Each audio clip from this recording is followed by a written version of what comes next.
आतंक का पर्याय बन गया था। जिम कॉर्बेट ने 1926 में किल किया था। उत्तर के घर की तरफ भागती थी 500 स्क्वायर मील के एरिया में, जिसमें वो मैन ईटर तेंदुआ ऑपरेट करता था। टेरर का क्या मीनिंग होता है, सुन के तेंदुआ अट्रैक्ट होके ना आ जाए। गढ़वाल के लोग प्यार से कारपेट साहब बोलते थे। किसी भी दुनिया की सरकार के द्वारा कोई कर्फ्यू लगाया गया हो, वो इतनी स्ट्रिक्टली फॉलो नहीं होता था जितना कि ये वाला कर्फ्यू ऑर्डर जो तेंदुए ने लगाया था।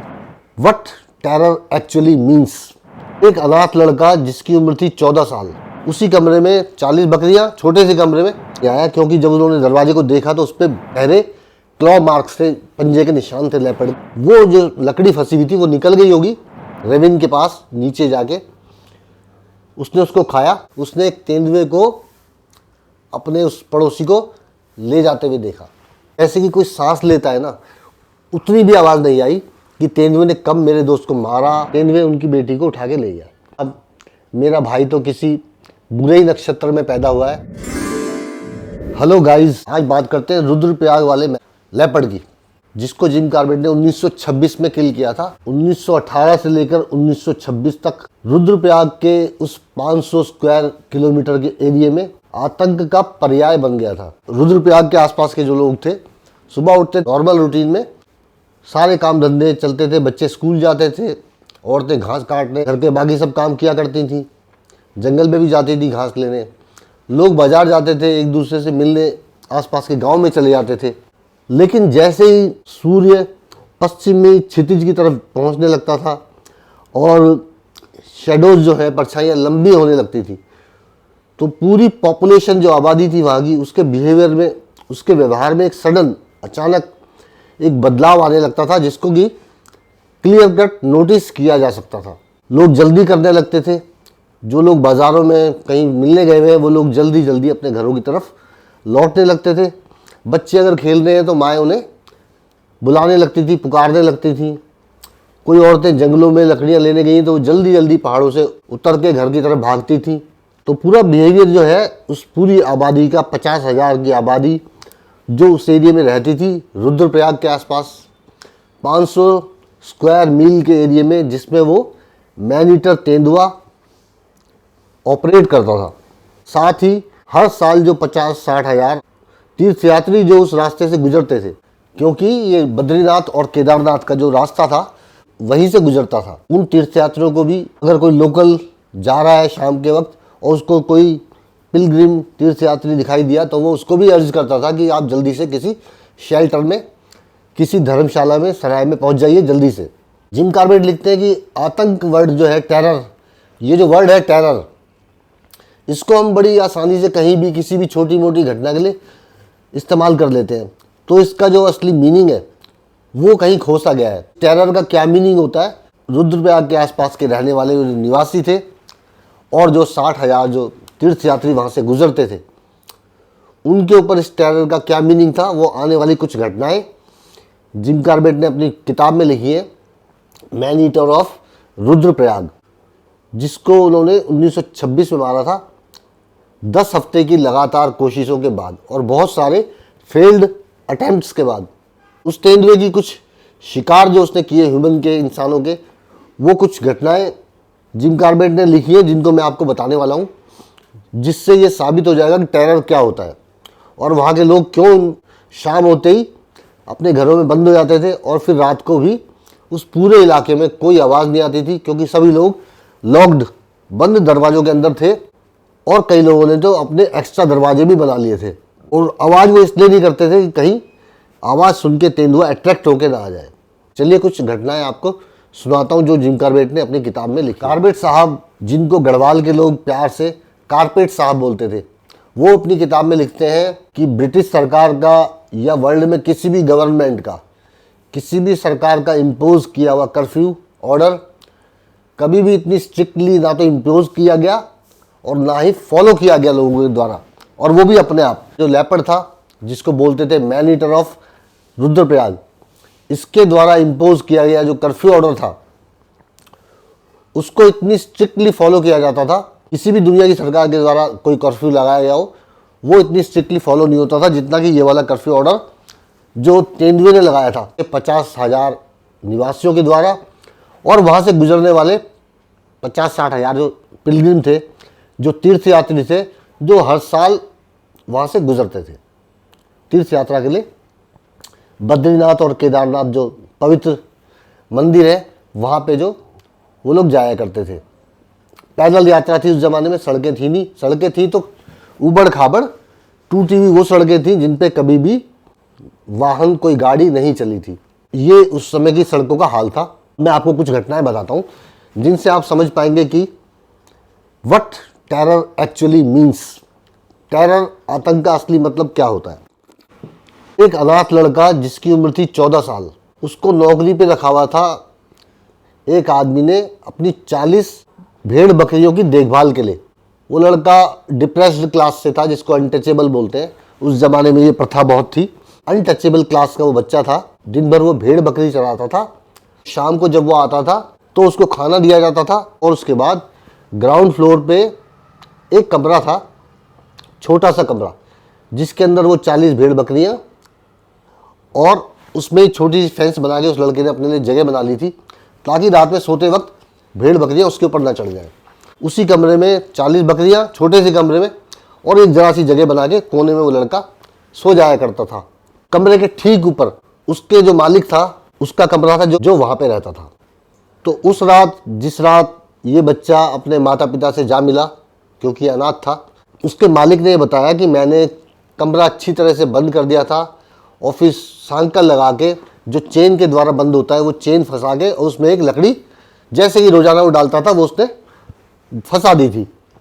और अपनी सेफ्टी के लिए वो लड़का अंदर से भी एक पत्थर दरवाजे के साथ लगा दिया करता था और उसके बाद वो सो जाया करता था। जिम कार्बेट ने उसके मालिक से बात की इस घटना के होने के बाद, जब वो बच्चा मारा गया, तो उसने बताया कि वाकई में मैंने अच्छी तरह से कुंडियाँ लगाई थी और सांकल फंसाने के बाद उसमें लकड़ी का कुंडा भी फंसा दिया था, जैसे कि मैं रोज करता था। उसकी बात पे विश्वास ना करने का कोई कारण जिम कार्बेट को नजर नहीं आया, क्योंकि जब उन्होंने दरवाजे को देखा तो उस पर गहरे क्लॉ मार्क्स थे, पंजे के निशान थे लेपर्ड के।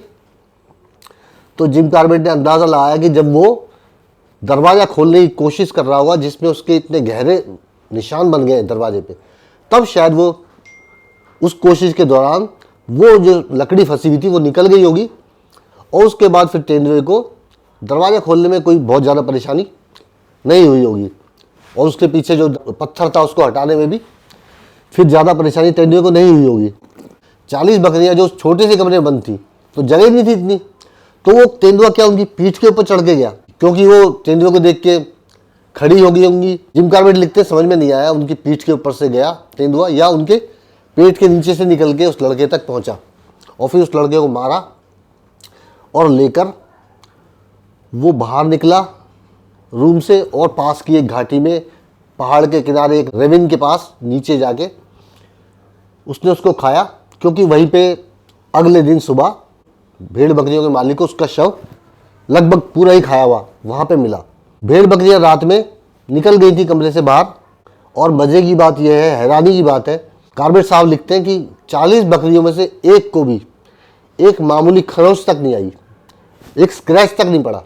एक बात जो कार्बेट साहब ने और लिखी है कि वो लड़का इस सब शोर शराबे के दौरान सोता रहा क्या, जब लेपर्ड फोर्सिंग कर रहा था दरवाजे को खोलने के लिए, और जब वो अंदर भी आ गया, बकरियों ने उसको देख के जो खड़ी हो गई होंगी, कुछ हल्ला गुल्ला हुआ होगा, क्या इस पूरे शोर शराबे के दौरान वो लड़का सोता रहा वहाँ पे? मेरा मन कहता है, कार्बेट साहब ने नहीं लिखा है, मेरा मन कहता है कि उसने शायद शोर भी मचाया होगा, लेकिन उन बहरे कानों पे उसका कोई असर हुआ नहीं होगा, क्योंकि लेपर्ड का इतना खौफ था। आगे की घटनाओं में आप देखोगे लेपर्ड उठा के ले जा रहा है और साथ वाले आदमी दरवाजा बंद कर रहे हैं, इतना उसका डर था।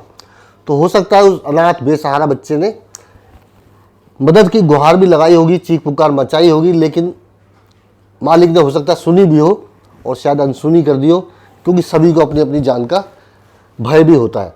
उस इलाके में आतंक ऐसा था उस लेपर्ड का, ये टेरर था। दूसरी घटना आपको बताता हूँ। एक गांव में एक पड़ोसी हुक्का पीने के लिए शाम ढले अपने एक पड़ोसी के घर पहुंचा और वो रूम था एल शेप और उसमें एक दरवाज़ा था जो भिड़ा हुआ था लेकिन कुंडी नहीं लगी हुई थी, और जहाँ पे वो दोनों बैठ के दीवार के सहारे टेक लगा के दोनों दोस्त या पड़ोसी हुक्का पी रहे थे, वहाँ से वो दरवाज़ा नहीं दिख रहा था। कमरे में थोड़ा अंधेरा था और जैसे ही उस हुक्का अपने साथी की तरफ पास किया, जैसे हुक्का पीने वाले करते हैं, पीने के बाद पास कर देते हैं साथी के लिए, तो उसने जैसे ही हुक्का उसकी तरफ पास किया, अचानक वो गिर पड़ा। हुक्का, चिलम वगैरह, तम्बाकू और अंगारे ज़मीन पे बिखर गए। वो लोग एक चादर बिछा के उसके ऊपर बैठ के हुक्का पी रहे थे, तो उसने अंगारों को कलेक्ट करते हुए कहा, भाई ध्यान से करो नहीं तो ये चादर जल जाएगी। जब वो उठाने लगा झुक के, तब उसको दरवाजे सामने दिखाई दिया और हल्की सी चांद की रोशनी में उसने एक तेंदुए को, अपने उस पड़ोसी को ले जाते हुए देखा। उसने कुछ मिनट इंतजार किया कि तेंदुआ थोड़ा निकल जाए आगे, और फिर उसने जल्दी से भाग के दरवाजे को बंद कर दिया। बाद में जब जिम कार्बेट ने उसको क्वेश्चन किए तो उसने कहा कि साहब, मैं कसम खा के कहता हूँ कि मुझे जैसे कि कोई सांस लेता है ना, उतनी भी आवाज़ नहीं आई कि तेंदुए ने कब मेरे दोस्त को मारा या पकड़ा और कब वो कैरी करके ले गया। अगर मैं उसे देख नहीं लेता तो मुझे नहीं पता चलता कि उसको तेंदुआ ले गया। यानी सांस लेने की भी आवाज़ उसको नहीं आई अपने एक हाथ की दूरी पे बैठे हुए पड़ोसी की। इतना शातिर वो तेंदुआ था, और क्या उसकी आर्ट थी किल करने की या पकड़ने की, ये आप सोच सकते हैं। तो गाइस, आप ये समझिए कि दो दोस्त एक कमरे में बैठे हैं, दो पड़ोसी, कमरे में अंधेरा है, अंधेरे में वो हुक्के का आनंद ले रहे हैं, लेकिन बाहर थोड़ी सी चांद की हल्की सी रोशनी है। दरवाज़ा बंद है, कुंडी नहीं लगी है, लेकिन दरवाजा भिड़ा हुआ है। लेपर्ड ने दरवाज़ा भी खोला, वहाँ तक पहुँचा, उसके दोस्त को उसने पकड़ा या किल किया, ये तो भगवान जानता है कि मार के ले गया या गर्दन दबा के ले गया। जब उसने उसकी तरफ हुक्का बढ़ाया पीने के लिए अपने दोस्त की तरफ, उसी वक्त कुछ हरकत हुई जिसमें वो चिलम वगैरह जो थी, तंबाकू और अंगारे ज़मीन पे गिर गए। और क्योंकि दरवाज़ा जहाँ से वो बैठे थे सीधे बैठे होंगे, दरवाज़ा नहीं दिख रहा था, एल शेप रूम था। जब वो झुका अंगारे उठाने के लिए ये कहते हुए कि भाई ध्यान से नहीं तो ये चद्दर जल जाएगी, तब उसने उठाते वक्त अपने पड़ोसी को लेपर्ड द्वारा ले जाते हुए देखा। यानी इतनी भी आवाज़ उस तेंदुए ने नहीं की जैसे कि एक सांस लेता है कोई, या मारते वक्त कोई चीखने की आवाज़, पकड़ते वक्त, गला पकड़ते वक्त कोई सांस लेना जोर से। इंसानों को मारते मारते इतना एक्सपर्ट हो गया था कि आवाज़ भी नहीं होने देता था। ये आप इस घटना से खुद ही सोच सकते हैं और समझ सकते हैं। चलिए एक घटना और सुनाता हूँ। दो गुज्जर भाई थे जिनके पास 30 भैंसों का रेवड़ था, झुंड था, जिसको वो इधर से उधर ले जाया करते थे। तो वो सड़क के किनारे एक जगह रुके हुए थे और सामने 8000 फीट का पहाड़ था, इस तरफ सड़क थी और नीचे एक ओपन फील्ड थी काफ़ी बड़ी, जिसमें कि काफ़ी सालों से खेती बंद कर दी गई थी। तो उन्होंने सड़क के किनारे उस जगह को अपने डेरा डालने के लिए चुना। जंगल से लकड़ी खूंटे काट कर, खूंटे की तरह इस्तेमाल किए, ज़मीन में गहरे गहरे गाड़ कर, और लाइन बाय लाइन उन्होंने भैंसों को बांध दिया। और फिर सड़क और भैंसों के बीच में वो लोग एक चादर बिछा के, वो लोग दोनों भाई और उनकी एक बेटी 13-14 साल की लड़की, वो लोग सो गए। या तो वो उस इलाके में नए थे, उन्होंने मैन ईटर लेपर्ड के बारे में सुना नहीं था शायद, हालांकि ये हो नहीं सकता। दूसरी बात ही सच हो सकती है, शायद उन्होंने ये सोचा हो कि भैंसों की जो इतनी बड़ी पंक्ति है ये रात को हमारी सेफ्टी कर लेगी। कुछ घंटे पहले सुबह होने से भैंसों में जो आवाज़ होती है कार्निवोरा को देखने के बाद, यानी लेपर्ड या चीता, ऐसे शिकार करने वाले जानवर को देखने के बाद जो आवाज़ भैंसें करती हैं, वो आवाज़ सुन के उनकी नींद खुली। तो उन्होंने लालटेन जलाई और वो भैंसों के बीच में चले गए, दोनों भाई, भैंसों को शांत करने के लिए और ये भी देखने के लिए कि किसी भैंस ने अपना खूंटा तो नहीं तोड़ लिया है। जंगल में भैंसें चराने का उनका काफ़ी लंबा अनुभव था, तो भैंसों की उस आवाज़ से ये तो वो समझ गए थे कि आसपास कोई तेंदुआ या लेपर्ड, कोई कार्निवोरा है। भैंसों को चेक करने में उन्हें कुछ ही मिनट लगे होंगे और वो वापस जब अपनी सोने की जगह पे आए तो उन्होंने देखा वो बेटी जो थी उनकी वहाँ पे नहीं है, और लालटेन की रोशनी में उन्होंने देखा कि उस पर बड़े बड़े खून के धब्बे उस चद्दर पे फैले हुए हैं। दोनों भाइयों ने सुबह होने का इंतजार किया और जब उस खून के जो निशान थे पड़े हुए उनका पीछा किया तो आगे जाके उनको एक रैविन के पास, ओपन फील्ड थी उसके पास, एक रैविन के पास उस बच्ची का खाया हुआ बॉडी मिली। केवल कुछ मिनटों के लिए वो दोनों भाई अपना रेवड़ चेक करने सामने ही गए थे, इतने में ही तेंदुआ जो है उसको, लड़की को मार के ले गया और उनको वहाँ भी कोई आवाज़ सुनने को नहीं मिली। जब वो वापस आए और उन्होंने लड़की को वहाँ नहीं पाया है, तब उनको ये पता चला तेंदुए उनकी बेटी को उठा के ले गया। उसके छोटे भाई से जब जिम कार्बेट की बात हुई तो उसने ये बताया कि साहब, मेरा भाई तो किसी बुरे ही नक्षत्र में पैदा हुआ है, क्योंकि इसका बेचारे का कोई बेटा भी नहीं है और एक यही बेटी थी जिसकी कि अब शादी होने वाली थी, और आज तेंदुआ इस बेटी को भी उठा के ले गया। अब इसका नाम लेने वाला इस दुनिया में कोई नहीं बचा। मेरा भाई तो शुरू से ही अभागा है, ना जाने कौन से नक्षत्र में ये पैदा हुआ है। तो गाइज ये कुछ स्टोरीज थी, इनसे उस मैन ईटर ऑफ रुद्रप्रयाग का जो तेंदुआ था उसकी चालाकी और इंसानों का शिकार करते करते वो कितना इंसान को समझने लगा था, इंसान की नेचर को, इंसान के स्वभाव को, किस तरह से इंसान रिएक्ट करेगा जब वो उनके पास जाएगा, साथ वालों को ना पता चले, इसका भी वो बहुत ख्याल रखता था। जिम कार्बेट लिखते कि वो आउट साइज यानी एक बड़े साइज का लेपर्ड था जो कि जवान नहीं था, थोड़ा सा जवानी से आगे चला गया था, और किसी शिकारी के द्वारा मारे गए किसी शॉट के द्वारा उसके जो आगे का पैड था, पंजा था, वो थोड़ा, उसका मांस थोड़ा हटा हुआ था। ये सारी बातें जिम कार्बेट ने जब उसके पाँव के निशान की स्टडी की, तब जिम कार्बेट ने ये सब बातें जानी। तो दोस्तों, अब तक आप इन कहानियों से ये तो समझ चुके होंगे कि आतंक, टेरर क्या होता है और उस तेंदुए का क्या आतंक था रुद्रप्रयाग के उस इलाके में 1918 से लेकर 1926 तक, वहाँ के 50,000 निवासियों में भी और उस 500 स्क्वायर मील के एरिया में, और वहाँ से गुजरने वाले जो तीर्थयात्री हर साल जिनकी संख्या करीब 50-60 हज़ार होती थी। तो वीडियो आपको कैसा लगा, एक लाइक दे दीजिए अगर आपको अच्छा लगा है, नए लोग सब्सक्राइब कर लीजिए।